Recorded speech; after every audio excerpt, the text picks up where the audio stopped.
Every statement I make today is backed up by sources, solid sources. These are not assertions. What we're giving you are facts and conclusions based on solid intelligence. Bienvenue à tous, je m'appelle Gabriel Mbenda, je suis ingénieur informatique de formation, mais également expert en conception de solutions d'intelligence artificielle. Aujourd'hui, l'idée de cette vidéo est vraiment basée sur une notion liée à la géopolitique, mais qui sera en relation avec l'intelligence, parce qu'effectivement, je pense que parfois, certains événements en géopolitique peuvent nous permettre d'en apprendre sur le fait de pouvoir, dans la société, entre nous, humains, collectivement, d'avoir une certaine forme d'interaction qui nous permet de garder, entre guillemets, le pouvoir en notre main et également de manière habile d'agir avec un certain nombre d'individus. Alors, la scène que je vous ai montrée précédemment, effectivement, est assez illustrative et très parlante et surtout riche en termes d'enseignement au vu des années qui se sont écoulées au travers de ce que moi j'appelle en fait, effectivement, en géopolitique, le fait de garder la main ou de conserver le pouvoir malgré une certaine forme de fatigue ou bien une certaine forme de vision assez contestée de par les autres qui nous entourent. Alors, mon postulat est celui-ci. Il va prendre donc quelqu'un qui est dans une société qui agit forcément avec ses semblables. Cette personne, si on considère que cette personne auparavant avait une certaine maîtrise d'un pouvoir dans lequel s'insérait de manière sans contestation les autres membres de sa collectivité, voyant que ces membres, au fur et à mesure, continuent ou commencent de plus en plus à montrer un certain nombre de velléités face au pouvoir en question.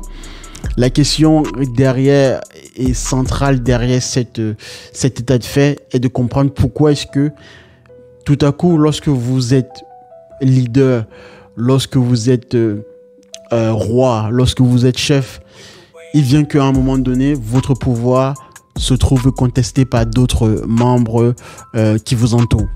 Alors, et je veux prendre l'exemple effectivement à travers l'Empire américain ou la puissance des États-Unis. Ce que l'on peut constater et ce qui vraiment met en exergue le fait qu'aujourd'hui, on peut remarquer des groupes tels que les BRICS, par exemple en l'occurrence, qui de plus en plus contestent le pouvoir américain, c'est que c'est pour moi en fait l'Empire américain lui-même qui a provoqué ou qui provoque de plus en plus sa chute à travers trois notions clés que je vais vous exposer et détailler de manière succincte. Si vous avez un pouvoir et que vous souhaitez le garder ou le conserver à une plus longue échelle, vous devez maîtriser ces trois notions. Donc ces trois notions sont premièrement la connaissance du pouvoir. Donc vous devez maîtriser le pouvoir, disons, dans une perspective beaucoup plus large, à travers par exemple la connaissance des dynamiques économiques, politiques, morales et économiques.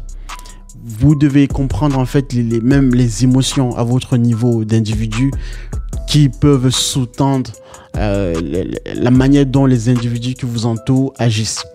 Donc ça, c'est vraiment avoir une certaine connaissance poussée du pouvoir.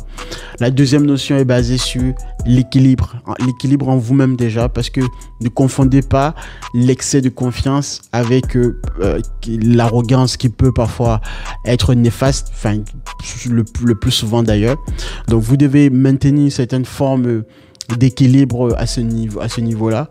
C'est vraiment très important, effectivement, pour ne pas en fait succomber ou basculer totalement dans l'arrogance. Et dans cette forme de bascule, vous allez créer forcément de la rébellion ou des germes de rébellion chez les autres. Et la troisième notion, il y a l'adaptabilité. L'adaptabilité, c'est le fait de pouvoir, à travers les outils que vous avez pu mettre en place, vos outils de domination, de contrôle, d'être capable de s'adapter au moindre changement ou à la moindre variation qui pourrait subvenir dans votre écosystème. Vous remarquez justement à juste titre que malgré la puissance des BRICS et de plus en plus les autres États qui poussent derrière pour pouvoir contester le pouvoir américain, toujours est-il que les États-Unis gardent la main, si je puis dire ainsi, contrôlent encore tout un tas de paramètres à l'échelle géopolitique, parce qu'effectivement, au sortir de la Seconde Guerre mondiale, les États-Unis, encore pour l'heure, à travers les instances internationales telles que la Banque mondiale, l'Organisation mondiale du commerce, l'ONU, etc., les États-Unis, pour l'heure, le dollar, effectivement, l'extraterritorialité de certaines lois juridiques. Derrière les États-Unis, encore, est la seule puissance ou le seul État capable de pouvoir s'affirmer à cette échelle-là. Donc, ça les confère une certaine forme d'adaptabilité, qui est vraiment primordiale dans la conservation du pouvoir.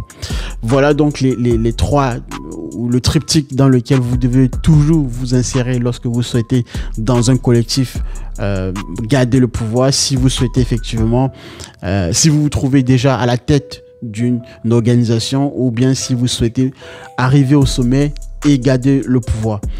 Moi, je m'arrête là. Je vous dis merci de m'avoir suivi. Likez, abonnez-vous, et surtout, l'objectif de ces vidéos, c'est toujours de pouvoir tirer un enseignement derrière dans votre quotidien, afin que vous puissiez comprendre les dynamiques qui entourent le monde et qui gouvernent le monde.